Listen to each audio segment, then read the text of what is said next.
pero muy buenas noches. Bienvenidos a Palabra de Leuco, un programa especial, sumamente caliente, porque la realidad política y económica de la Argentina está caliente. Y la relación entre el gobierno de la ciudad y el gobierno nacional, ni le cuento. Va a estar con nosotros el vicejefe de gobierno de la ciudad de Buenos Aires, Diego Santilli. Hay mucho para hablar respecto de este intento de asfixia económica, digo yo, a la ciudad de Buenos Aires. Vamos a ver qué opina Santilli, pero parece que la rapiña de fondos continúa. Enseguidita nomás va a estar Diego Santilli con nosotros conversando. Pero fíjese qué casualidad que en estos momentos los invitados que están en el piso son los autores de estos dos libros. Los dos libros más vendidos del momento, Martín Redrado, aquí a mi izquierda, con este libro Argentina Primero. Es el plan económico que ha diseñado para salir de la pandemia Martín Redrado. Y aquí a mi derecha, no ideológica por supuesto, Fernando Iglesias, el medioevo peronista. Un libro bien al estilo Iglesias, cargado de información y sin pelos en la lengua. Enseguidita vamos a hablar con los dos. Por supuesto que Martín Redrado, lo primero que le quiero preguntar, hoy ha sido un día histórico. Se ha registrado la caída más importante del Producto Bruto de la historia. Hay un nivel de caída de la inversión también muy fuerte y vamos a hablar también, por supuesto, de este plan que él tiene, que ofrece para salir de la pandemia. Y con Fernando Iglesias vamos a compartir la columna editorial, política, lo de siempre. Tengo la impresión que Cristina sigue uno de los pensamientos de Juan Domingo Perón. Ese que dijo: a los amigos todo, a los enemigos ni justicia. Esta lucha desesperada por la impunidad. Y por supuesto el informe especial del doctor Carlos Clá respecto de la pandemia de las mentiras a la hora del coronavirus. La cantidad de cosas que ha dicho el gobierno, o que eran mentiras, o que eran incorrectas, o que no se cumplieron. Enseguidita, ya venimos, en instantes. Palabra de Leuco.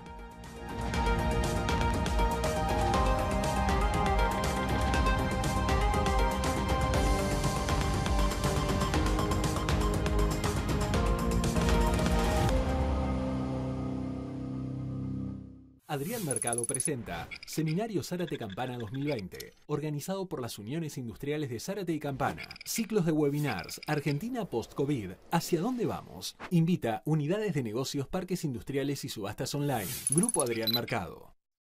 En OMINT diseñamos nuevos planes médicos que se adaptan a lo que usás. Planes de calidad hasta 25% más económicos. Cotiza y compralo online. Tu plan, tu cuota, tu OMINT.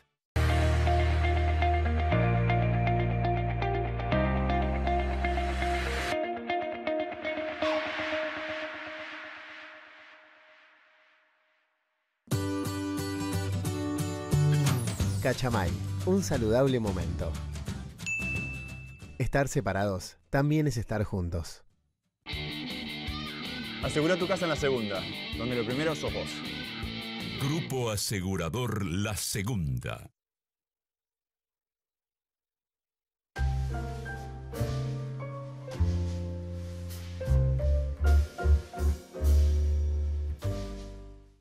Biox, desinfectante eficaz para la prevención del coronavirus. Biogénesis Bagó. En Prevención ART, cuidamos a los que trabajan, cuidando el recurso más importante que tiene una empresa, la gente. Prevención ART de Sancor Seguros, cuidando a tu gente, cuidando a tu empresa.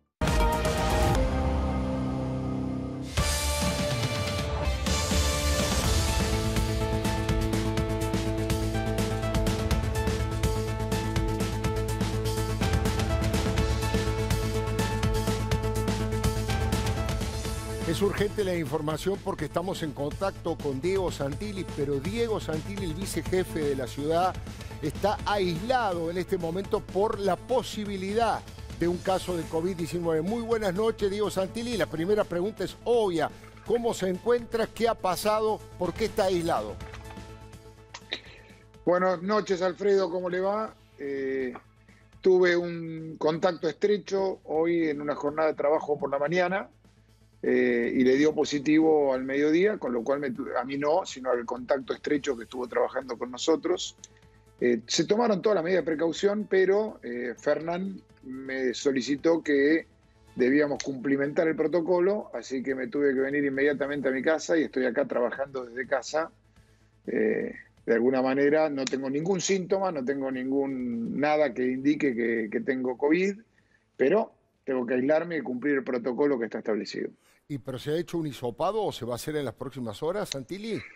No, tengo que esperar los días pertinentes para poder hacérmelo. Es decir, hay que esperar de aquí al fin de semana para poder hacerse el hisopado. Imagínense que tengo ganas de volver a trabajar mañana a la mañana, pero hay que cumplir con el protocolo, hay que evitar contagios y es lo que me toca hacer en este momento. Así que esperaré los días que me corresponden y ahí me hisoparé, seguramente el sábado o domingo, que es el momento que la autoridad sanitaria lo determina. Mientras tanto, tengo que estar aislado y trabajar desde casa. Bueno, muchísimas gracias por atendernos. Esperemos que no se haya contagiado.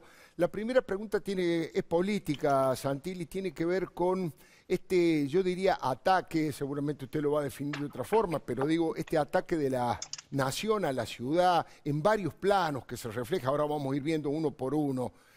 ¿Lo preocupa? ¿Le resulta inquietante? Y de todos los rubros, digo, el tema de que no le aceptan los presos, el tema que le han quitado los fondos y que le van a quitar más fondos todavía, lo que no le permiten hacer educación presencial para algunos jóvenes, de todas estas situaciones que son bastante preocupantes, ¿cuál es la que más le preocupa y por qué, Santilli? Todas me preocupan, Alfredo, porque algunas son estructurales, como la educación, por ejemplo, es estructural. Si nosotros queremos tener oportunidades, tenemos que poder tener educación. Creer en la educación es creer en el sacrificio, en el esfuerzo de cada uno y que con ese esfuerzo y sacrificio pueda construir un futuro mejor. Eso es la meritocracia. Entonces, primero, estructuralmente me preocupa eso. Segundo, me preocupa desde lo institucional el avance sobre la Ciudad de Buenos Aires. Porque la coparticipación es un acuerdo entre partes. Quedó claramente establecido y taxativamente establecido en la Constitución del 94. En la reforma constitucional del 94, los gobernadores y los representantes de las provincias establecían que no sucediera más el traspaso de funciones desde la nación a las provincias sin su correspondiente partida presupuestaria. Porque generaba problemas a las finanzas provinciales, cosa que es verdad, absolutamente. Claro. Entonces, la Constitución de 94 vino a resolver esa situación. Y claramente establece el acuerdo entre partes. Casi diría Alfredo, voy a extremar, casi que uno para reformar la Constitución requeriría 2/3 para declarar la necesidad de la reforma. Sí. Para modificar la coparticipación requiere unanimidad, le diría. Consenso es la palabra, consenso absoluto casi. Entonces, que se tome una medida unilateral es a todas luces inconstitucional y eso es lo que hemos planteado con Horacio. Y para que tomemos dimensión, la Ciudad de Buenos Aires es una ciudad extremadamente solidaria. Genera el 22% del Producto Bruto Interno de nuestro país. ¿Sabe cuánta plata es eso, Alfredo? No. 6.000 billones de pesos. ¿Cuánto recibe la Ciudad de Buenos Aires? 6.000 billones de pesos, estamos hablando de lo que genera la Ciudad de Buenos Aires a lo federal, sí, a nuestro país. Y recibe 105.000 millones de pesos. Mire la distancia. Es decir, 22%, 3.5%. ¿Pero qué significa ese recurso? Significa 3 millones de patrulleros, por ejemplo. 3 millones de patrulleros, como si tuviéramos un patrullero por habitante. 50.000 escuelas. Todos los años genera la Ciudad de Buenos Aires. 380 veces el presupuesto de del municipio más importante de la provincia de Buenos Aires. Y recibe 105.000 millones. La distancia es enorme. Pero eso habla de la solidaridad, habla de un país federal, habla de un país que se está construyendo de esa manera. Pero ese recibir de 105.000 millones también incluye lo que se le transfirió a la Ciudad de Buenos Aires, es decir, la fuerza de seguridad, que es ese 2.1 dentro del 3.5. Por eso nos llama poderosamente la atención, nos consideramos que es inconstitucional, es unilateral, y hemos tenido que ir a la Corte a discutir esta temática, que son los derechos de los casi 7 millones de argentinos que viven y vienen a nuestras ciudades a envolver sus actividades, o a un hospital, o a las escuelas, o a desarrollar su trabajo diariamente en la Ciudad de Buenos Aires. Y eso es lo que tenemos que hacer con Horacio. Ayer Santilli en el Senado, la funcionaria nacional Silvina Batakis expuso ante los senadores la posibilidad de quitarle más fondos todavía porque dicen que ha sido exagerado el dinero que le dio el presidente Macri para mantener la policía en la ciudad de Buenos Aires y le van a dar, bueno, no solamente que plantean darle 24.500 millones de pesos solamente, sino que además renovable todos los años, es decir, que es un acuerdo que siempre está a tiro de alguna decisión arbitraria del gobierno nacional. Me parece que ahí ya hay un avance mayor en este tema. Y avance mayor sobre la Constitución en su artículo 75, que es clarísima y taxativa. Entonces digo, imagínese una mayoría distinta, un poder de turno que llegue distinta a una mayoría distinta y le dice, bueno, a mí me parece excesivo lo que tiene una provincia y se lo quito. Es inconstitucional. Tenemos que trabajar en conjunto, tenemos que lograr acuerdos. Y donde hay un problema, porque uno no puede negar un problema. A ver, hay un problema en la provincia de Buenos Aires con su policía, que fue lo que aconteció la otra vez. Bueno, trabajemos en conjunto, sentémonos en una mesa, discutamos con una provincia que también, la provincia de Buenos Aires, genera mucho más al Producto Bruto Interno de nuestro país de lo que recibe. Es verdad. Pero tomémoslo per cápita, Alfredo. El promedio de distribución per cápita de la coparticipación es 41.000 pesos, si uno proyectara este año, 41.000 pesos para los vecinos de la ciudad de Buenos Aires. Sí. ¿Sabe cuál es el promedio federal? 76.000. Pero hay algunas otras provincias que reciben 146.000 por persona, 150.000. No nos quejamos, todo lo contrario. Somos un país federal y tenemos que trabajar de esta manera, solidariamente, integrarnos ahora. Hay un límite, y el límite es el avasallamiento de la institución.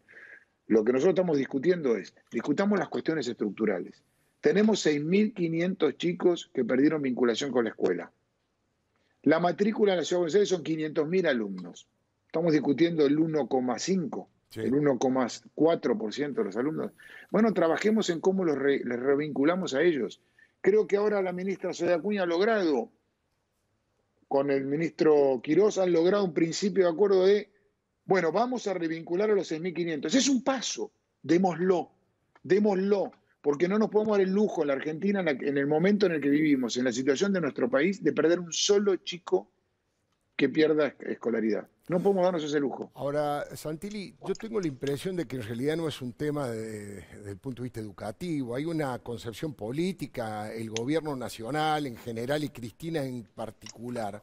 Tengo la impresión yo que no quieren que el gobierno de la ciudad muestre que empieza a haber clases presenciales y que así como un montón de actividades se han ido normalizando sin que explotara la curva de contagio, no quieren que la ciudad pueda mostrar eso. Me parece que está claro, o salvo que usted crea que hay otro objetivo detrás de esto. ¿Por qué lo hacen?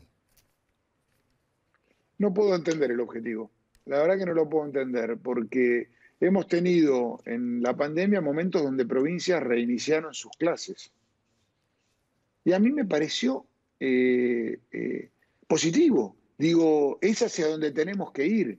Entendemos que no podemos volver todos. Sí, entendemos que no es lo mismo la situación que tenemos hoy en post-pandemia o en el medio de la pandemia que pre-pandemia. Está claro que no podemos tener un alumno pegado al otro en un pupitre. Seguro. Ahora, lo que no podemos permitir es que desvincular a algún chico de la educación.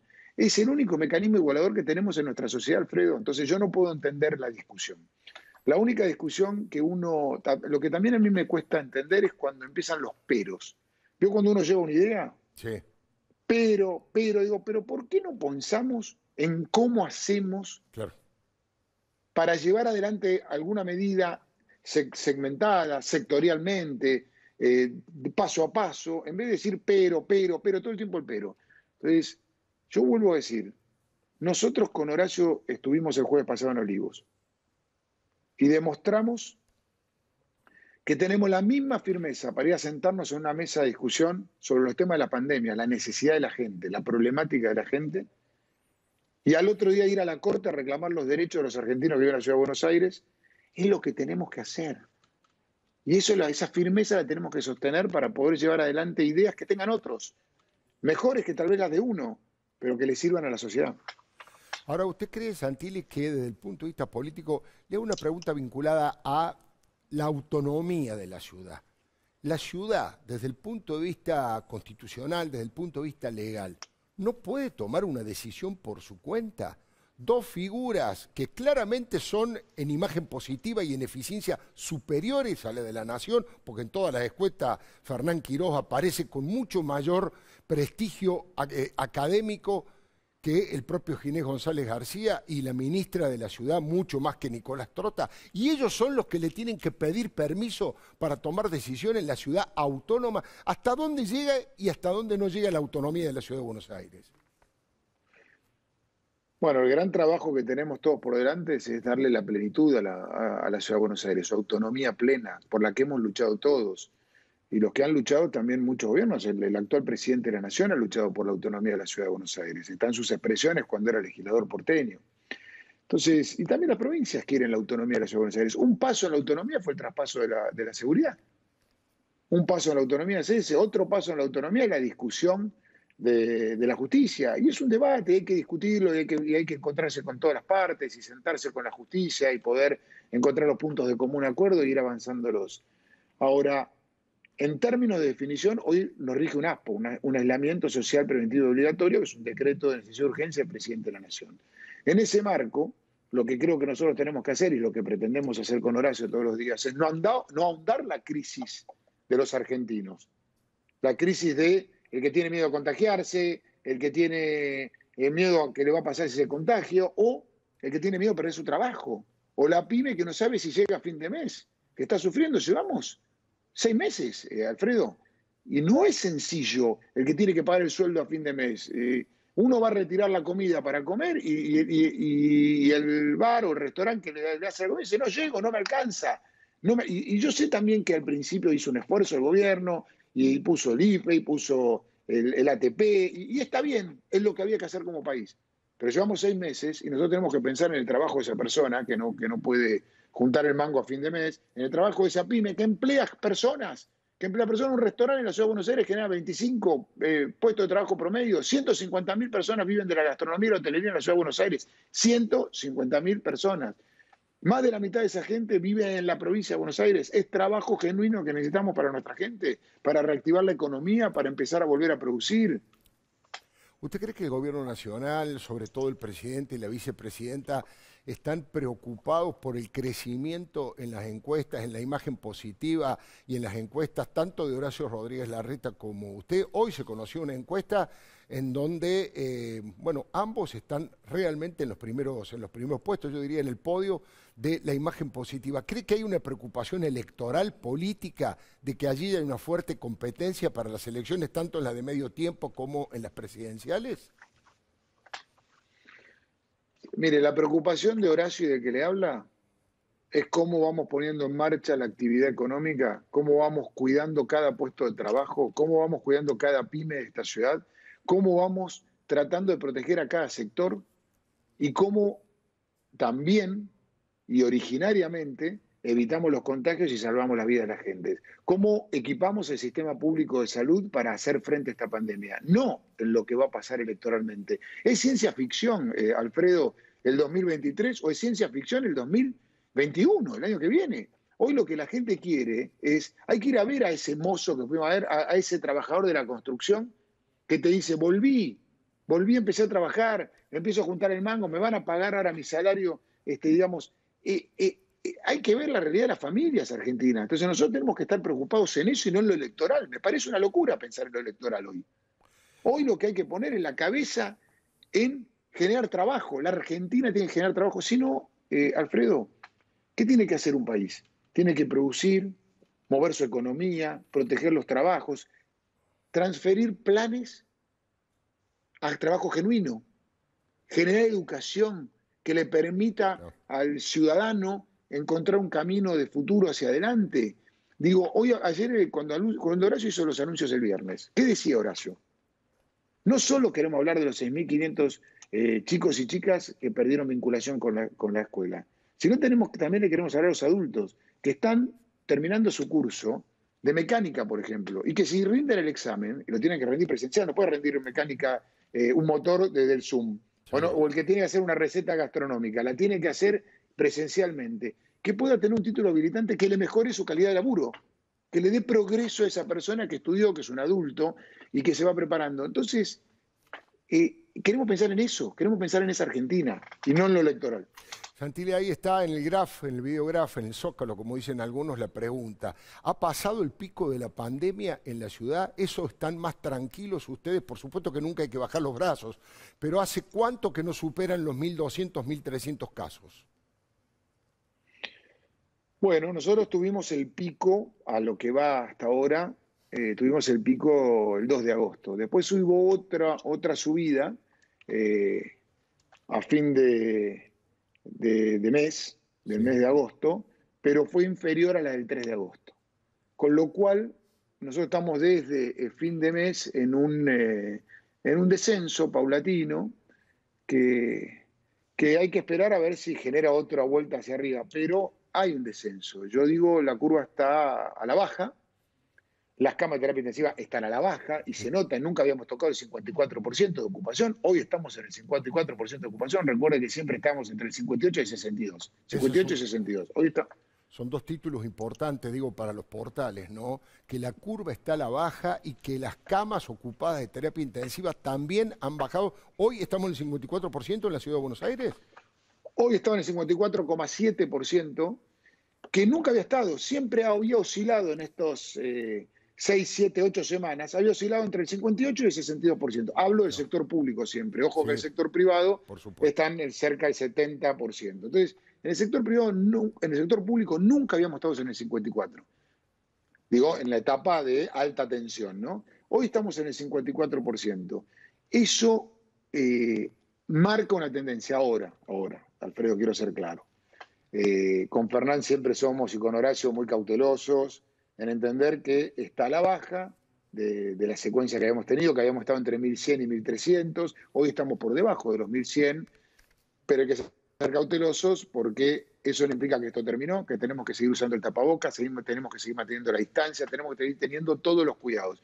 De hecho, yo estoy aislado preventivamente porque me cuidé, si no en otro concepto, por ahí hubiera sido más riesgoso, pero tengo que aislar, tengo que cumplir el protocolo, tengo que cuidar y cuidar al otro, y eso es lo que estamos haciendo. Diego Santilli, muchísimas gracias por habernos atendido, pese a que está ahí aislado, pero bueno, hablar, informar y comunicar lo puede hacer. Así que muchas gracias por habernos atendido. Gracias, Alfredo. Buenas noches a todos. Muy buenas noches. Por supuesto que el tema económico es otra de las grandes preocupaciones. Hoy es un día muy particular en ese aspecto y está Martín Redrado. No solamente ahora vamos a hablar del libro con el cual está proponiendo una salida, un modelo económico, sino también de los temas de actualidad.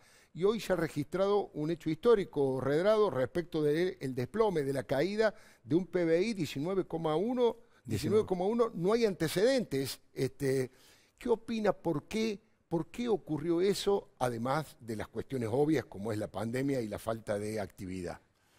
Bueno, más grave también de ese 19,1 que supera a la crisis de 2002. Claro, fue 16 y pico. El 16,1, exacto.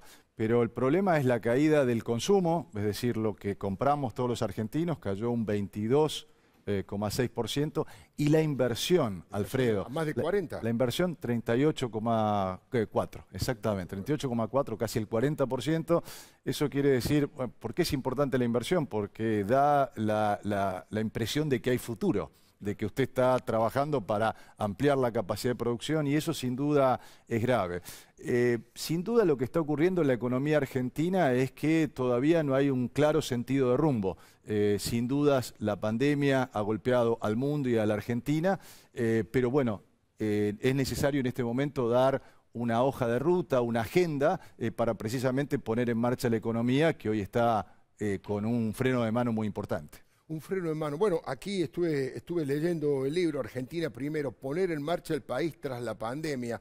Bueno, una de las cosas que propone claramente es una revolución exportadora. Es muy comprensible, está escrito para gente que no es un especialista como en mi caso, se entiende, sentido común, una revolución exportadora para conseguir los dólares necesarios. Ahora, este super cepo, yo le llamo el recontra cepo al dólar, ¿ayuda a generar un clima para una revolución exportadora? No, sin duda no ayuda. Usted piense que el sector del campo, que sin duda es un sector dinámico, obviamente Argentina no solo tiene que vivir del campo, sino también de exportar industria, de exportar servicios, pero el campo está recibiendo 52 pesos por dólar, con lo cual no hay incentivos. Usted, en lo que yo propongo, ese capítulo que usted menciona, Alfredo, la revolución exportadora, usted tiene que generar incentivos. Por ejemplo, incentivos impositivos. Hoy Argentina está exportando impuestos. Hoy cuando usted quiere exportar, tiene que pagar impuesto al valor agregado, en lugar de que se le deduzca directamente a aquel que hace el esfuerzo de exportar, de ganar un nuevo mercado, en lugar de premiarlo, lo estamos castigando con más impuestos. Entonces, sin duda, una política también que restringe la demanda, porque las medidas cambiarias de la semana pasada a la que usted hace referencia han aplicado un torniquete sobre una sangría que estaba teniendo el Banco Central, pero las medidas que son efectivas es cuando uno amplía la oferta, es cuando uno genera más acceso a dólares de manera tal de poder tranquilizar a la población. Esto no se ha logrado y el Banco Central lamentablemente sigue perdiendo divisas, sigue perdiendo reservas, y esto es lo que ha generado, como usted sabe, aparte de estos números que mencionamos al principio, que significa menos empleo. Argentina perdió 336.000 puestos de trabajo en el último año y eso nos afecta a todos los argentinos, pero también, como usted sabe, hoy hubo toda una serie de rumores producto de que el Banco Central no puede calmar esta sangría. Bueno, usted ha sido presidente del Banco Central, Redrado. Supongamos que lo consultan. ¿Usted qué haría? Supongamos que mañana tiene la responsabilidad del Banco Central. Por supuesto que no puede funcionar en forma autónoma que el resto de los mecanismos de la economía, pero ¿qué haría? ¿Cuáles serían las primeras medidas para tratar de revertir esta situación negativa? Primero, Alfredo, uno no vuelve al pasado. Lo que ya fui, fui, pero de todas maneras, con generosidad, creo que hoy debemos todos tener una actitud constructiva frente a esta fenomenal crisis que vive la Argentina. Por lo tanto, si usted me pregunta qué es lo que creo que se debe hacer, hay que buscar ampliar la oferta. 3 medidas concretas. En principio, hay una línea de crédito con el Banco de la República Popular China que se inauguró en el año 2009, que se impulsó también en el año 2016, cuando se realizó la unificación cambiaria. Bueno, son 18.600 millones de dólares ahí que están en yuanes, en la moneda china. Una parte de eso se puede convertir a dólares, digamos 3.000 millones, como se hizo en 2016. Otra medida, Alfredo, es el Banco Central tiene 15.000 millones de dólares en bonos argentinos, en bonos en dólares. Usted sabe que el llamado mercado de dólar bolsa o de dólar contado con liquidación, el que se publica todos los días en Videograph, en muchos programas, que es un dólar al cual cualquier argentino puede acceder comprando con sus pesos, comprando un bono en dólares. Bueno, si el Banco Central arbitra, interviene en ese mercado, puede bajar esa cotización. Aquí la clave es bajar la diferencia entre el dólar oficial y el dólar financiero. Y en tercer lugar, Argentina, a pesar de los problemas climáticos, va a tener una buena cosecha o siempre tiene una cosecha cuantiosa. Pues bien, hay que negociar con los 6 grandes exportadores el adelantamiento de prefinanciación de exportaciones. Con esto usted puede generar un puente claro hacia un programa económico, que es lo que la Argentina necesita para recobrar la confianza. Claro, darle certeza para que puedan exportar eso, porque hasta ahora están reteniendo, porque dice que pierden plata, que no les conviene, sobre todo los grandes exportadores de grano. Sin duda, y además hay preocupación de la sustentabilidad de esta política cambiaria. Es decir, ¿hasta cuándo usted, Alfredo, va a seguir reprimiendo la demanda?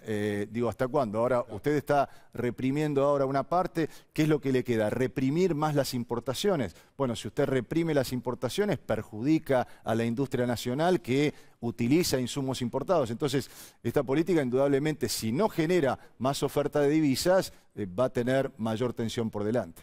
El clima de negocios, le pregunto, ¿cómo es el clima de negocios? Y si usted se atrevería a decir si este es un gobierno procapitalista o más o menos, digamos, casi anticapitalista en algunos aspectos. Sí, el clima de negocios hoy lo está marcando la caída de la inversión. Yo creo que este es un momento, Alfredo, para ser constructivo, decir qué hay que hacer hacia adelante. El gobierno acaba de reestructurar la deuda y tiene por delante una negociación que va a tener que pasar por el Congreso, que es con el Fondo Monetario Internacional.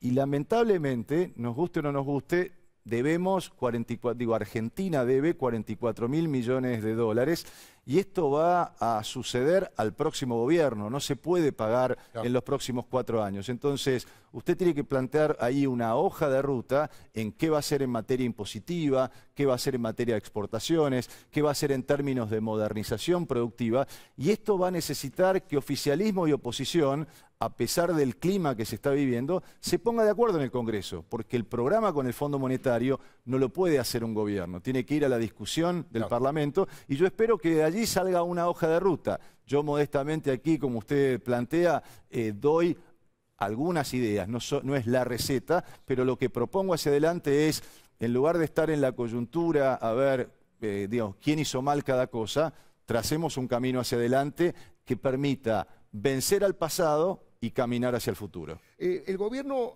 le ha querido bajar el tono a esta información que yo le voy a comentar ahora, pero quiero saber cuánto tiene que ver la pandemia y cuánto tiene que ver los errores del gobierno. ¿Por qué se van las empresas?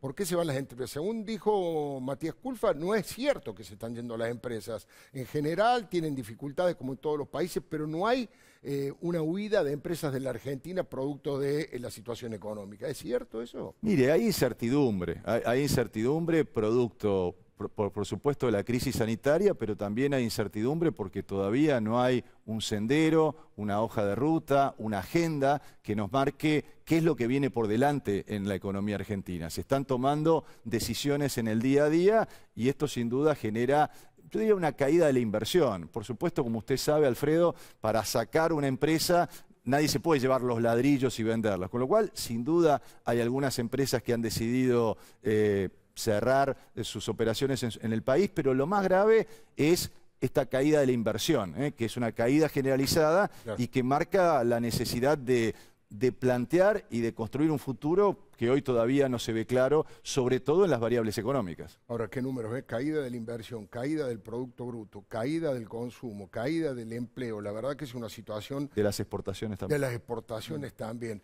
La última pregunta, y le agradezco mucho que haya venido, Redrado. Por favor. ¿Usted está de acuerdo con este impuesto a los ricos? Impuesto a la riqueza, como le llaman. ¿Usted lo aconsejaría o lo desaconsejaría? Mire, todo parche en el sistema impositivo es malo, trátese de este o de otro. Y Argentina viene de parche en materia de tratar de cobrarle más a quienes ya pagamos impuestos. La clave que yo propongo en mi libro Argentina Primero es una revolución impositiva que baje la carga impositiva y que simplifique, Alfredo. Hay 167 impuestos a nivel nacional, provincial y municipal. Quien trabaja realmente tiene que tener un contador específicamente para poder pagar los impuestos. Es decir, hasta es costoso pagar los propios impuestos. Con lo cual, yo diría, basta de parches, hay que trabajar en bajar la carga tributaria y ampliar la base de tributación, porque si algo queda al desnudo en esta pandemia es que tenemos que luchar contra la desigualdad y contra la informalidad. ¿Y cómo se lucha contra la informalidad? Bajando la carga tributaria y ampliando la carga de tributación para que haya más argentinos que paguemos menos impuestos. Muchísimas gracias, Martín Redrado, autor de Argentina Primero, poner en marcha el país tras la pandemia. Uno de los 2 libros más vendidos en este momento. El otro libro más vendido es, su autor es Fernando Iglesias, con el cual enseguidita nomás vamos a conversar en un ratito, porque le vengo prometiendo la columna editorial y la vamos a ir compartiendo con Fernando Iglesias. Mire, la doctora Elisa Carrió conoce profundamente a Cristina. Son años de enfrentarla política y éticamente. Dijo que la jefa del jefe del Estado quiere ser Perón y por eso trabaja por un autogolpe, para un autogolpe. Es una denuncia de extrema gravedad institucional porque confirma que en su desesperación por la búsqueda urgente de su impunidad, Cristina se lleva puesta a las instituciones en general y a la justicia en particular.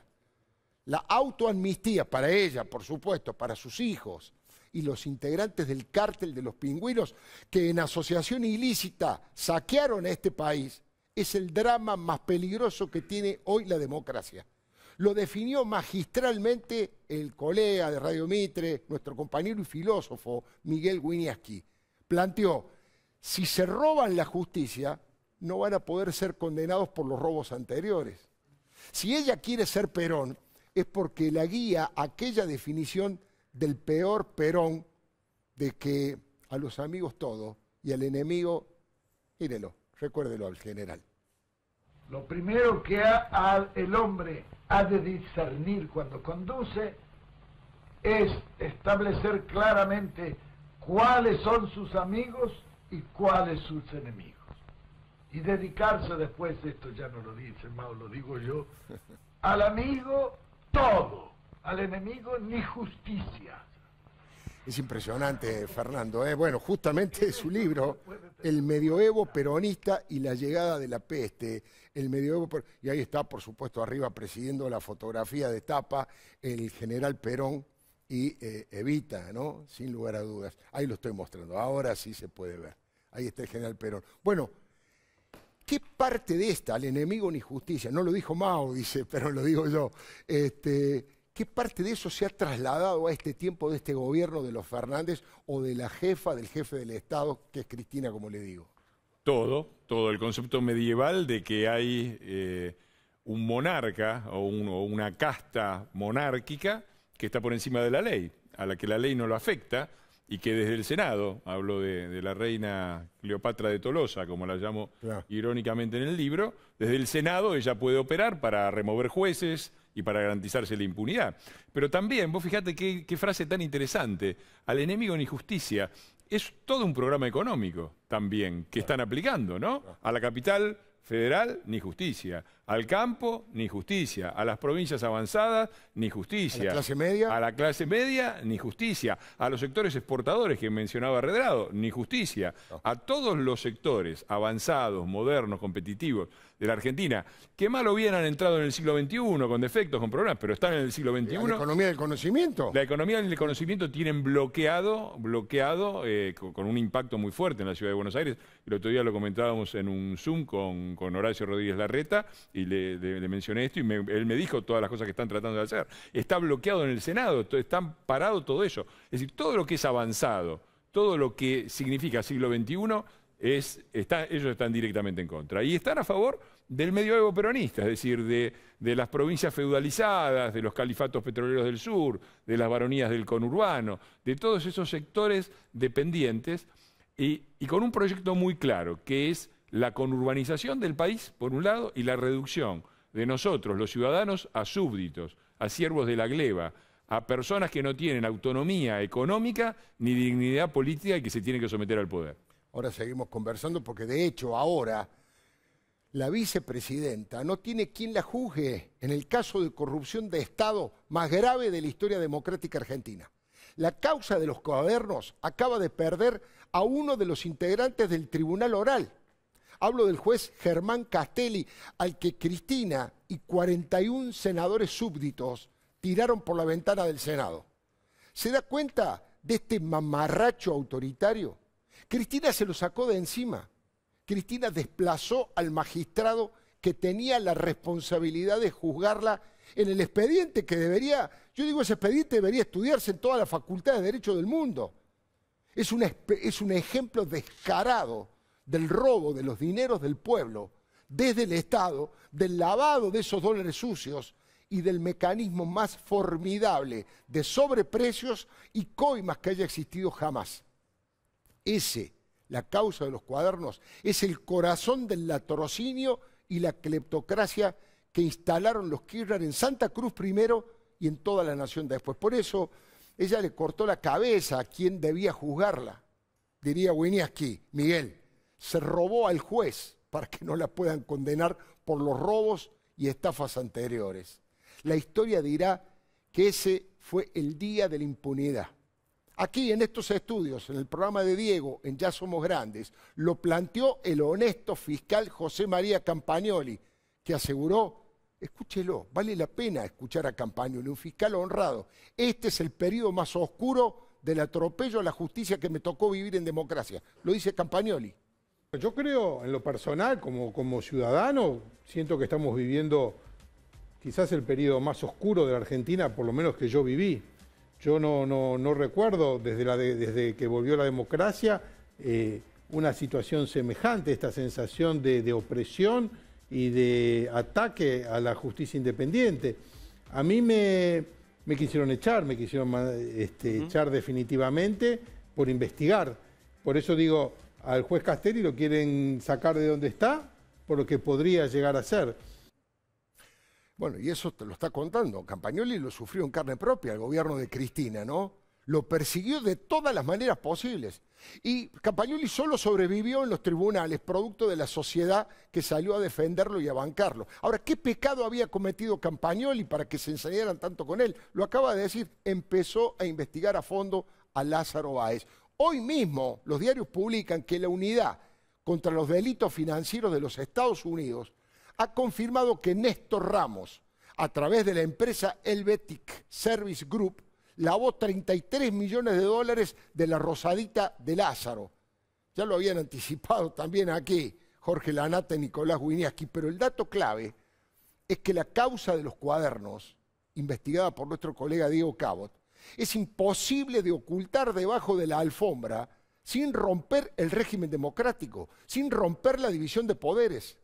Y es esto lo que está haciendo Cristina. Lleva al límite a la democracia, la pone al borde de un precipicio. Como ha dicho la diputada Mariana Zubik, nadie puede con Cristina.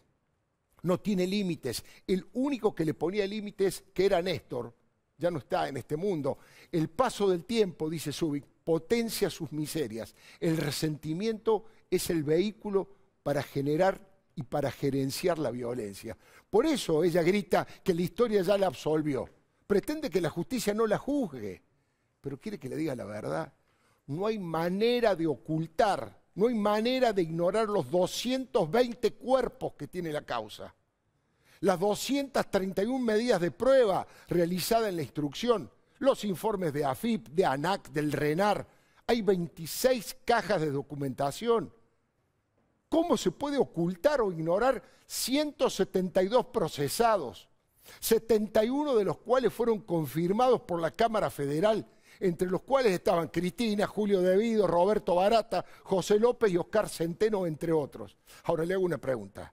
¿Sabe quiénes integraban esa Cámara Federal que confirmó los procesamientos? Los otros dos jueces desplazados por Cristina, Pablo Bertucci y Leopoldo Bruglia. Es decir, más clarito, imposible. Venganza y búsqueda de la impunidad. Diputado Iglesias, ¿ese es el principal motor que mueve a Cristina? El tema de la impunidad. ¿Tiene otro objetivo? Por supuesto que avanza de distintas maneras, pero ¿ese es el motor que la mueve? Ese es el primer paso. Yo creo que cuando pensamos que todo este ataque a la justicia y a las instituciones se limita a la impunidad de Cristina, decimos una verdad, pero la estamos subestimando. Yo creo que hay que pensar simplemente cómo sería la situación si ellos manejan la justicia. Si manejan la justicia, manejan también la justicia electoral, ¿no? ¿Cómo serían las elecciones de 2021 y 2023 con la cámpora en el correo y con la justicia electoral en manos de delegados de Cristina? Es decir, nos jugamos la República, nos quedamos sin país. Por eso es que es tan importante y es tan dramático. No es solamente una batalla por la impunidad en el sentido de la impunidad judicial. Es una batalla por la impunidad porque es una batalla por la continuidad del poder, por el viejo proyecto de Cristina eterna que derrotamos en las calles en el año 2012. No, y además esa impunidad es para liberarla de culpa y cargo a Cristina y a sus cómplices, pero también con ese manejo de la justicia se puede detener y meter preso a los opositores, a los periodistas independientes y a los que ella quiera. Bueno, eso ya está en marcha, ya están en marcha las causas espejo, toda esta parafernalia absurda, digo, de la semana. Acá en el vértigo de las noticias y las barrabasadas de este gobierno pasa desapercibido, pero fue gravísimo un allanamiento a la casa del expresidente con la excusa de claramente intimidatoria y con la excusa de la violación de una cuarentena que el propio presidente de la Nación, el actual, dice que no existe, mientras se saca fotos en la casa que es de todos, porque la residencia de Olivos no es de él, es de los ciudadanos argentinos, con Moyano, sin barbijo, sin distancia social. ¿Y qué hace la justicia? Con una denuncia de uno de los varones del conurbano del medioevo peronista, ¿qué hace? Van y allanan la casa del expresidente Macri. Bueno, esa amenaza está absolutamente presente. Vamos a hablar de ese tema del allanamiento, porque en esta causa de los cuadernos, esta causa articula lo peor y lo más nefasto de la Argentina. Porque no me quiero olvidar, no quiero mirar para otro lado, también tiene procesado a más de 100 empresarios que cargaron feroces sobreprecios en las obras públicas, luego las transformaron en coimas para que Roberto Barata las llevara al domicilio de Cristina, en manos a Daniel Muñoz, o a la casa de Río Gallegos de María Ostoic, la madre de Néstor. Y como si esto fuera poco, escúcheme, ¿cómo van a ocultar esto? Hay 31 arrepentidos que confesaron con pelos y señales todo el sofisticado engranaje que le robó a los argentinos montañas de dólares de una magnitud difícil de imaginar. Ahora yo me pregunto y le pregunto a usted, ¿vamos a dejar sin juicio, castigo y condena a los autores de la estafa más grande en este país? ¿Es viable una democracia que tolera en libertad a semejantes delincuentes? ¿La Corte Suprema no tiene nada para decir? Bueno, el presidente Carlos Rosenkrantz acaba de convocar para el próximo martes a sus pares. Veremos cuántos concurren, cuántos van a esa convocatoria y qué opinan a la hora de ver qué pasa con los tres jueces desplazados. El doctor Bruglia, con 40 años de carrera impecable, dijo, si la Corte no se pronuncia a tiempo, podríamos terminar como el procurador Eduardo Sosa. Se está refiriendo a otro escándalo institucional que marcó para siempre a Santa Cruz. Los Kirchner se cargaron al procurador porque era una persona honrada que no aceptaba la corrupción del gobierno. La Corte Suprema, escúcheme porque mucha gente no lo cree, la Corte Suprema le ordenó al gobernador Néstor Kirchner en 5 ocasiones que lo restituyera en el cargo a Sosa. ¿Qué hizo la dinastía acá? Se colocó en rebeldía contra la Corte, desobedeció sus resoluciones y se pasaron sus órdenes, los órdenes ya sabe por dónde, ¿no? Ya sabe por dónde se la pasaron. De todos modos, se salieron con la suya, porque jamás tuvieron ninguna sanción por eso. No pagaron ningún costo por humillar 5 veces al máximo tribunal argentino y a Sosa no lo pudieron quebrar en su dignidad, ni siquiera ofreciéndole fortunas. El juez Castelli se manifestó como víctima de una maniobra burda, pura prepotencia estatal, dijo Castelli. Bueno, Jorge Lanata, con su ironía de los soldaditos, lo mostró con toda obscenidad, con la horca del Tribunal de la Venganza. Fíjese. Ahí ves un juez que tiene en una pica la cabeza de otro. Bueno, cortaron las cabezas de 3 jueces. Hay otro más que se nos debe haber caído. Ah, mira, está tratando de bajar por el techo del Tribunal de la Venganza, pero baja también con la cabeza.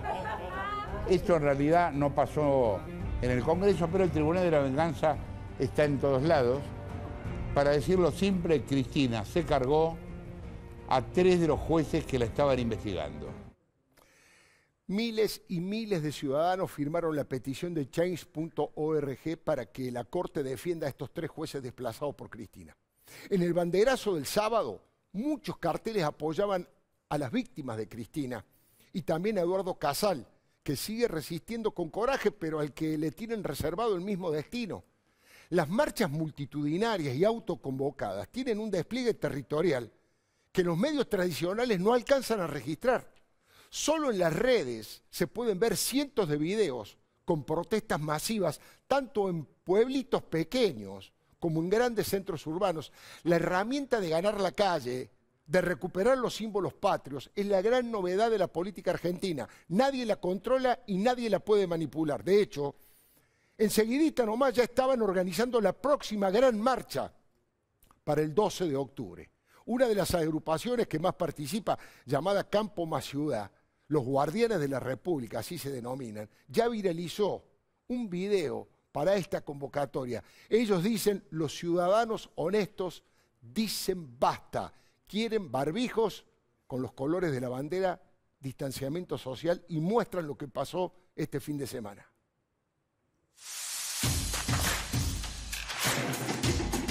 ¿Quién los manda?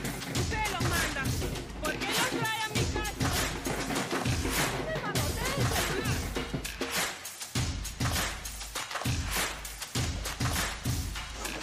¡Libertad, señores!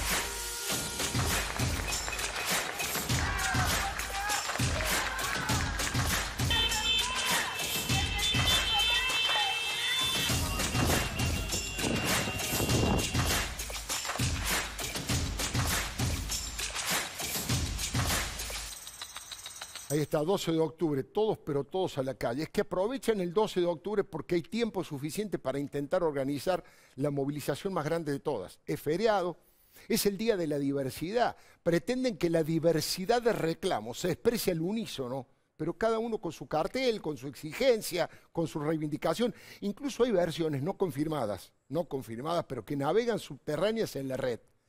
Que esta vez sí resulta muy grande la juntada.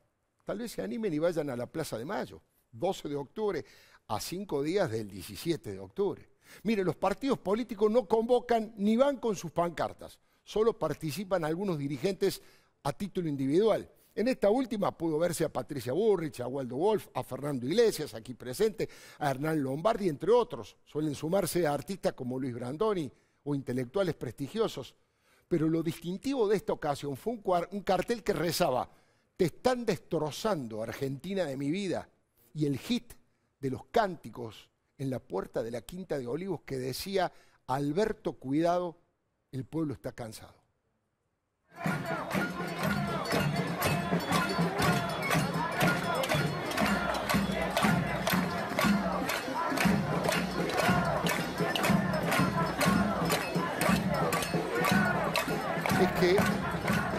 Es que hay una gran fatiga social por tantas barbaridades que comete el gobierno en todos los rubros, pero básicamente hay una gran indignación y cansancio por la velocidad con la que Cristina está consiguiendo la impunidad. No se puede obviar en este análisis la última gran mentira de Cristina, que demuestra su desesperación. Compró y distribuyó muy rápido una operación burda del Partido Justicialista Bonaerense, que está repleto de dirigentes mafiosos. Con un comunicado bizarro le hicieron creer a Cristina que el allanamiento a la Quinta de Macri había sido un autoallanamiento. Es insólito. El ladrón cree que todos son de su condición. Era una mentira de patas tan cortas, muy corta, y por eso duró un ratito en las redes. Cristina quedó colgada del pincel con su tuit fake allanamiento. Decía que Macri se había autodenunciado para victimizarse, pero rápidamente se conoció la verdad. El secretario de Seguridad del municipio camporista de Malvinas Argentinas había hecho la denuncia formalmente y por escrito. Ahora, la nata aprovechó y se burló de esta gente. Un juez ordenó allanar la Quinta de Macri, Los Abrojos, para secuestrar las cámaras de seguridad en la causa donde se investiga si violó la cuarentena en una reunión con intendentes. Macri estuvo con los intendentes de 3 de febrero y el juez, de 3 de febrero, Juan Manuel Culota, que por lo visto se cuida del IDEM, consideró que esto era una falta gravísima. Ahora, es raro, ¿no? Porque todo esto sucede en Malvinas Argentinas, donde nadie nunca usa un puto barbijo. A donde la gente anda por la calle sin respetar la cuarentena y ni al intendente ni a nadie le preocupa. Entonces uno piensa, ¿esto qué habrá sido? Y lo que me parece que esto es como la aplicación más bruta del Tribunal de la Venganza. O sea, recién te mostrábamos una aplicación, si querés, más sofisticada, más terrible del Tribunal de la Venganza, ¿no? Que fue sacarse encima a los jueces. Pero esto es un avance bruto, tonto, torpe del Tribunal de la Venganza.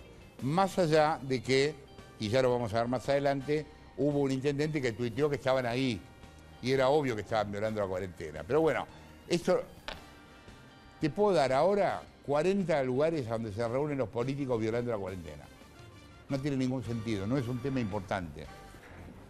Si Macri tiene que ir preso por otro motivo, que vaya preso por otro motivo. Pero me parece que esto es menor y provocador. Pero como si esto fuera poco, hubo otra cosa que pasó. Cuando esto trasciende, Cristina salió a decir que esto había sido una especie de autoallanamiento. ¿Cómo alguien se va a autoallanar? ¿Qué tiene Macri? ¿Un camión con policías adentro para que entren a la Quinta? Una locura absoluta, absoluta. Muchos también se acordaron cuando toda esta discusión de que el propio presidente había estado con Alberto Moyano en Olivos, sin barbijo y sin respetar la cuarentena. Ahí tenés la foto, mirá. ¿Ves? Ahí están todos felices. Alberto, Hugo, etc. Yo que Macri lo llamo a Alberto de testigo para que diga que no hay cuarentena. Incluso los puede llevar a los Moyano para dar un fe. A ver, no sabemos qué va a pasar en Argentina la semana que viene. Ahora, seguro nos vamos a enterar de lo que pasa en la quinta de Macri en los últimos días. Mire, les recomiendo que siga este razonamiento porque va a haber un video que no se conoce mucho, que estuvo circulando en las redes en los últimos días, del doctor René Favaloro. Y le pido a Fernando Iglesias que también preste atención porque creo yo, después de haber leído ese libro, El medioevo peronista, y conozco su posición por todas sus posiciones públicas, que hay coincidencias con Favaloro en varios aspectos. Y da la sensación que Favaloro, por supuesto que está hecho hace muchísimo tiempo este video, cuando Favaloro estaba vivo e iba a los programas periodísticos, pero da la sensación de que le está contestando a los delirios conceptuales de Alberto respecto de la meritocracia. Primero, digamos que Favaloro fue precisamente un emblema de este país que mezcla lo mejor de nuestros valores culturales, sociales. Favaloro es un producto de la humildad, de la austeridad, de la honradez, de la inteligencia, de la solidaridad con el prójimo y la excelencia profesional reconocida mundialmente. En esa entrevista, primero ubica el nacimiento de la inflación y la emisión en la Argentina en el primer gobierno peronista y asegura que este país en ese momento venía de 50 años de inflación cero y acota irónicamente, por supuesto, con gobiernos oligárquicos y entrevistas al extranjero. Favaloro. El desastre del primer gobierno peronista, no el de ahora, el del 43, 45 y 49, cuando se despilfarraron 1.600 millones de dólares, hoy equivaldría a 20.000 millones de dólares, se despilfarraron. Y yo quisiera tener acá a todos los peronistas enfrente, los señores de la economía, para que me explicaran si tengo razón o no tengo razón, pero no tengo tiempo para explicarlo. Yo no tengo tiempo para explicar que el Napoleón de la industria, Miguelito Miranda, sacó el artículo 27 del Banco Central creado por Pinedo, que algún día habrá que revalorizarlo, y ahí empieza la inflación y la emisión. La inflación y la emisión empiezan en el año 46, 47 y 48. La Argentina tenía 50 años de inflación cero y valor de la moneda cero, con gobiernos oligárquicos, gobiernos vendidos al extranjero. Bueno, irónicamente lo dice, anota el tema inflación. Ahora te quiero hacer 2 o 3 preguntas sobre Favaloro porque tenemos otros momentos. Inflación comenzó con el peronismo, con el primer peronismo. Quiero saber tu mirada y tu opinión. Después Favaloro apunta sus cañones contra el peronismo del 73, ya no contra el primer peronismo. Habla del Rodrigazo que destruyó la economía. Sí, Bati, dale nomás. Habla del Rodrigazo que destruyó la economía y dice que encima había sangre y triunfalismo al que no quiere sumarse. Obviamente, cuando habla de sangre, Favaloro se refiere a esa lucha criminal y terrorista entre el ala ultraizquierda y la ultraderecha del peronismo, representadas por los montoneros de Firmenich y la AAA de López Rega. Escúchelo a Favaloro. Si usted suma la devalorización y la inflación del Rodrigazo más la de Mondeli, estamos igual. Con la diferencia que entre 73 y 76 había sangre. ¿Sí o no? No me interesa de qué lado. Había sangre.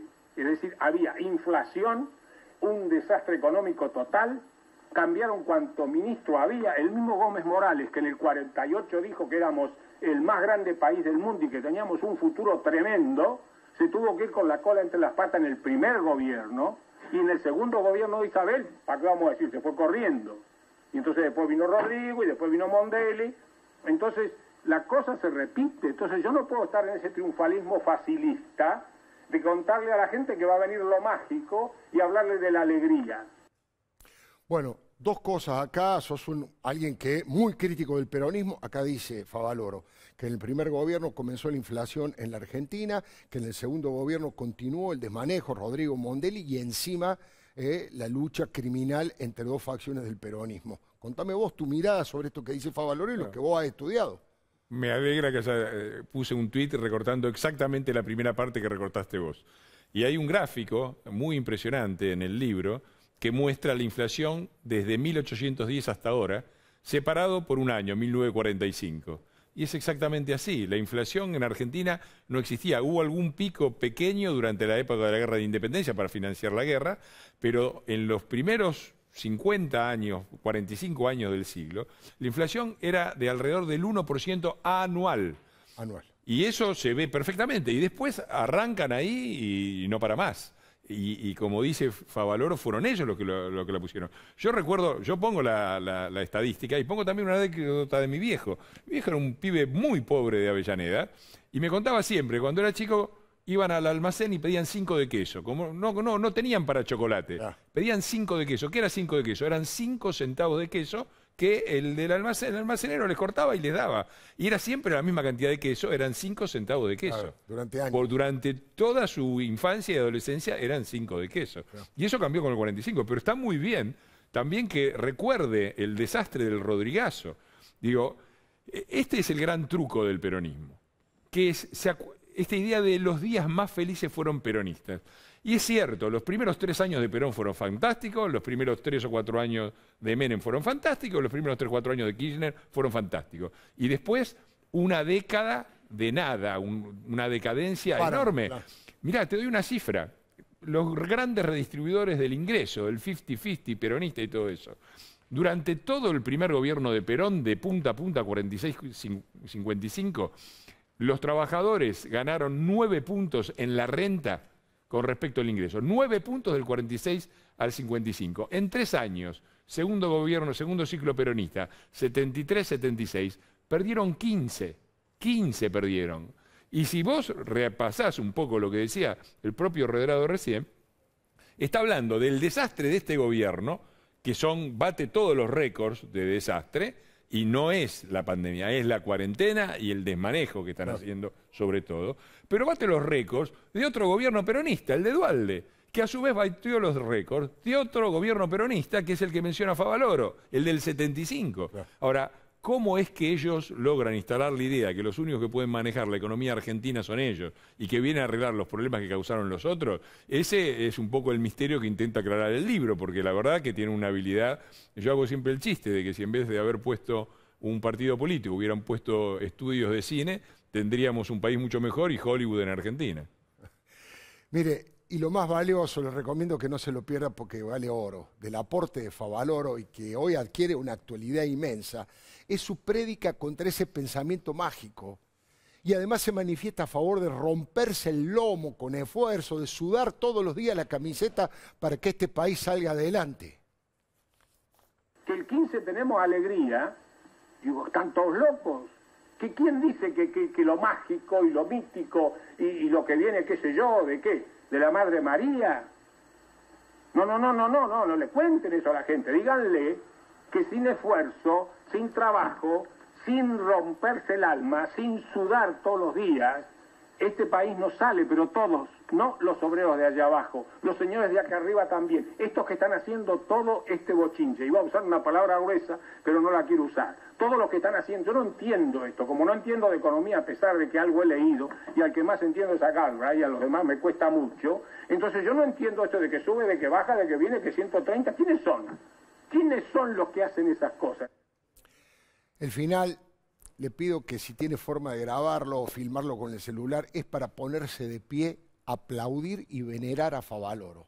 Habla contra la ostentación frívola, rescata la idea de la decencia que debemos mantener en todo momento, se indigna con la crisis moral que nos está destruyendo, lo dice en aquel momento, y hoy la crisis moral es brutal, feroz y destructiva.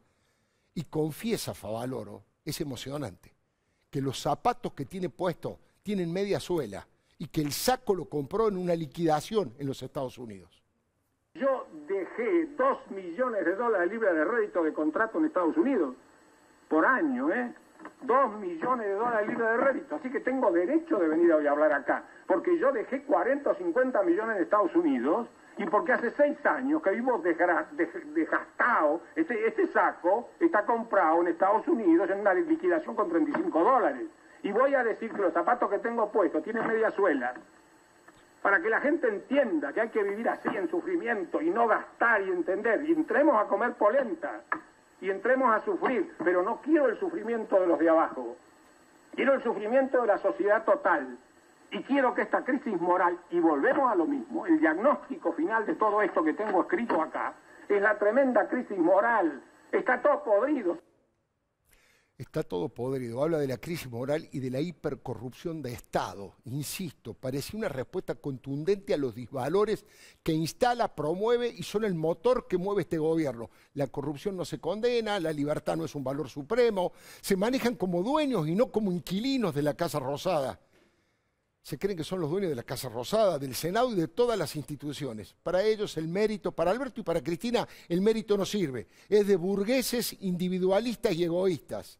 Prefieren el pobrismo sumiso y clientelar que iguala para abajo. Parece que ese es el horizonte. Por eso le digo que a esta hora vale la pena tener presente cuáles son los conceptos culturales y ver de qué manera vamos creciendo como país. Con el no mérito, criticando el mérito, no tengan dudas que no. Criticando a la gente honrada, no tengan dudas que no. Fomentando la corrupción y el autoritarismo, seguramente tampoco. Para el cierre, Fernando, un pequeño balance de lo que quieras decir del libro y de esto que hemos conversado, y nos tenemos que ir al corte. Sí, mira, me parece que es un ataque el del kirchnerismo a todos los valores que han permitido el progreso en este país. A la idea de esfuerzo, a la idea de mérito, a la idea de honestidad. De todo eso se burlan y se burlan permanentemente. Y me parece muy bien el rescate que hace Favaloro. Déjame mencionar en el otro lado el famoso tuit del Papa Bergoglio, en el cual, citando al Evangelio, habla de que es muy gracioso. Realmente son los deseos imaginarios del Papa Bergoglio, para ponerme sebreliano. Él dice que quien confíe en su propia habilidad y en su propia capacidad para progresar, va a pasar de ser el primero a ser el último.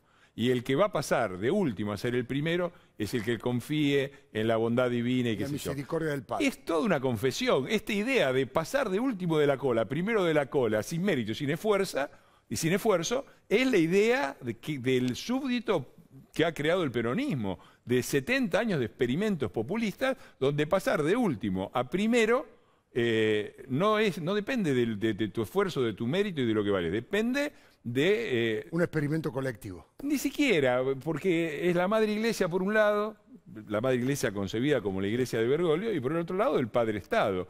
Y el final de todo esto es justamente una casta presidida por Cristina, por Alberto Fernández, personas mediocres, personas sin mérito, personas que reivindican la mediocridad y que nos prometen una versión aún peor. En 2023, candidato a presidente, Máximo Kirchner. Yo no conozco una persona que tenga más dinero y más poder, porque prácticamente maneja la Cámara de Diputados, que Máximo Kirchner, y vos decime qué mérito hizo ese muchacho para estar ahí. Bueno, ese es el país que nos proponen y ese es el país que, si seguimos por este camino, vamos directamente al medioevo peronista.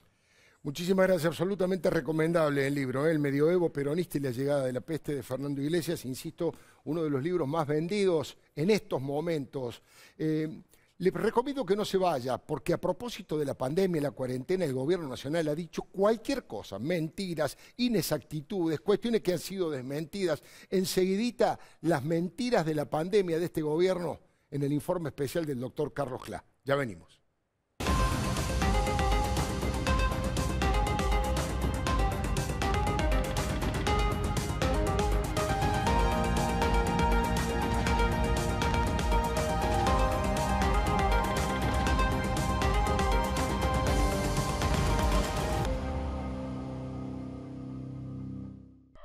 En tiempos de vacilación y ansiedad, la tendencia natural sería esperar.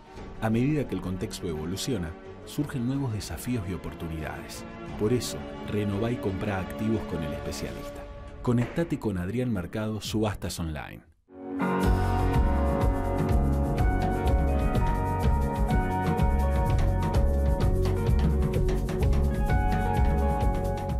El Plan Detectar está llegando a cada barrio de la ciudad. Estamos haciendo una búsqueda activa de nuevos casos para identificarlos y resguardarlos.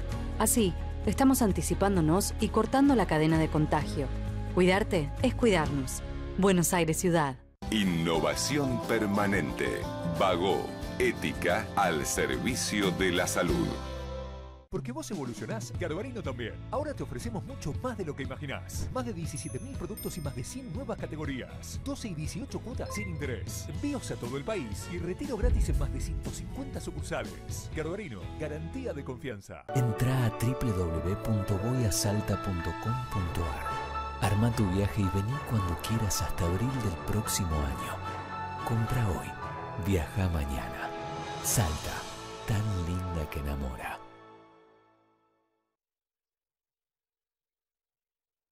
Banco Ciudad te quiere ver crecer.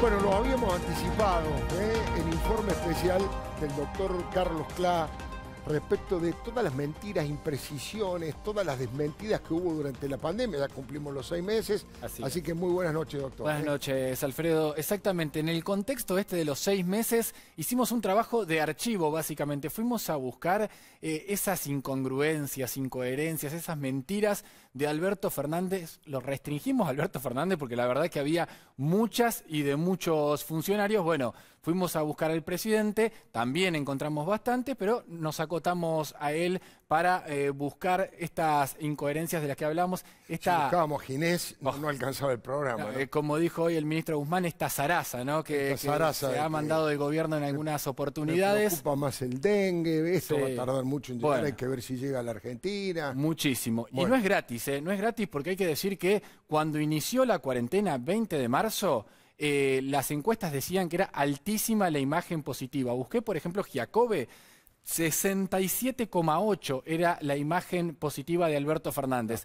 Hoy, 6 meses después, está arañando los 35 puntos. Es decir, casi la mitad fue lo que disminuyó la imagen del presidente. Algo tienen que ver también estas mentiras que se van desmintiendo con el tiempo, que producen. Algunas son insólitas y otras producen peleas importantes, de hecho diplomáticas, peleas diplomáticas, porque han dicho cosas que luego los han salido a desmentir. Vamos por la primera. Vamos. Les dije, 20 de marzo se inició la cuarentena. 30 de marzo, algunos no se van a acordar ya, Residente, el cantante, entrevistaba a Alberto Fernández y Alberto Fernández ya 10 días de cuarentena, ya le decía, acá la cosa la tenemos bien, la tenemos controlada. Esto le decía Alberto a Residente. Nosotros estamos dominando al virus. Lo importante es que vos domines al virus como sociedad y no que el virus te domine a vos. Bueno. Uy, madre mía, no me acordaba de esto. Estamos dominando al virus. Sí. Ahora, ¿quién asesora al presidente para que diga algo que falta de sentido común? Claro. Espera un poco, ¿para qué meter la pata así? Son tiros en los pies que se pegan, ¿no? Hoy ese triunfalismo. Sí, eso, por supuesto. Pero además, hoy estamos dentro de los 15 con más cantidad de muertos por coronavirus, dentro de los 10 con más contagios de coronavirus del mundo. Sí. Habían pasado apenas 10 días, no le dio ni en el interior del país está creciendo. Cada vez más vemos que baja la cantidad de casos aquí en el distrito de Capital Federal, pero van subiendo. Por ejemplo, hoy ya Santa Fe y Córdoba superaron a Capital Federal, por ejemplo, en el reporte de hoy. Pero te decía, también trajo problemas diplomáticos, o sea, no solo problemas internos y de este triunfalismo que evidentemente no sirve, sino también problemas diplomáticos. 24 de mayo... aparecía esta filmina con Alberto Fernández en esta cosa de profesor. Esto creo que va a quedar como el monumento a esta zaraza de la que hablaba hoy Guzmán. Todo estaba mal. Todo en esta filmina, los números estaban mal, la tasa de mortalidad, los países estaban cambiados. Esto produjo que muchas embajadas salieran a protestar. Claro. El embajador de Chile, por allí está el tuit, si lo dejan correr, ahí está, el embajador de Chile le dijo... Rectifíquense, Chile no tiene esta tasa de mortalidad, ahí está el tuit. La embajada de Paraguay también dijo, por favor, rectifíquense al gobierno argentino porque esto no es correcto.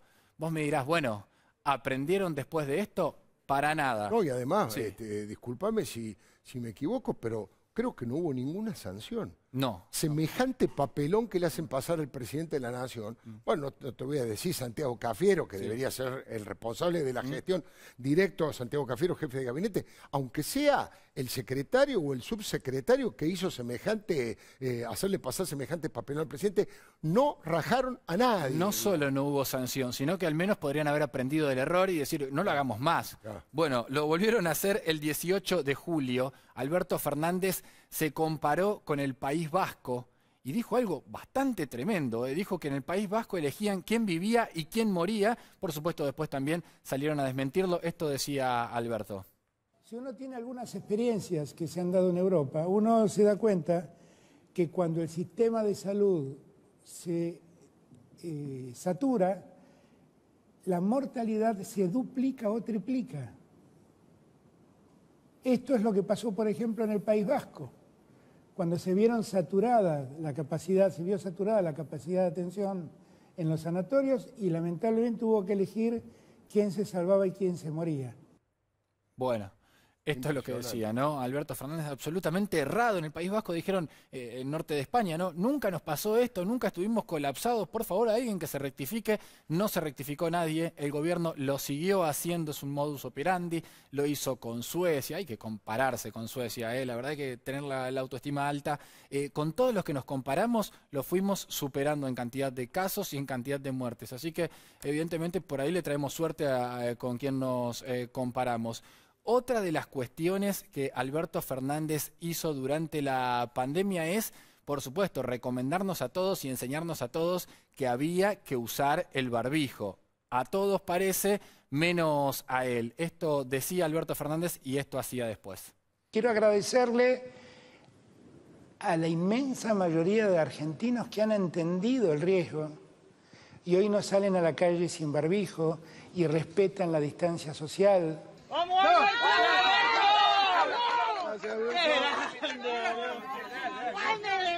Cada vez que salgo de Olivos, uso barbijo. Es una forma de cuidarnos, ¿ok?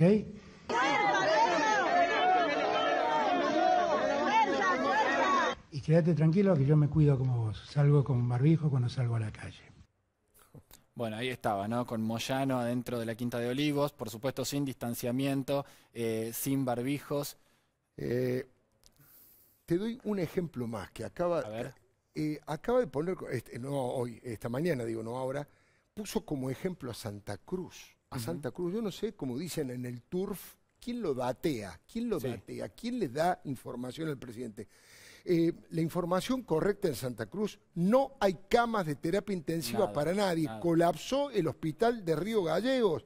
Así lo admitieron de forma oficial a las 19:15 a través del ministro de Salud de la provincia. Me están avisando que no hay más camas en Río Gallegos.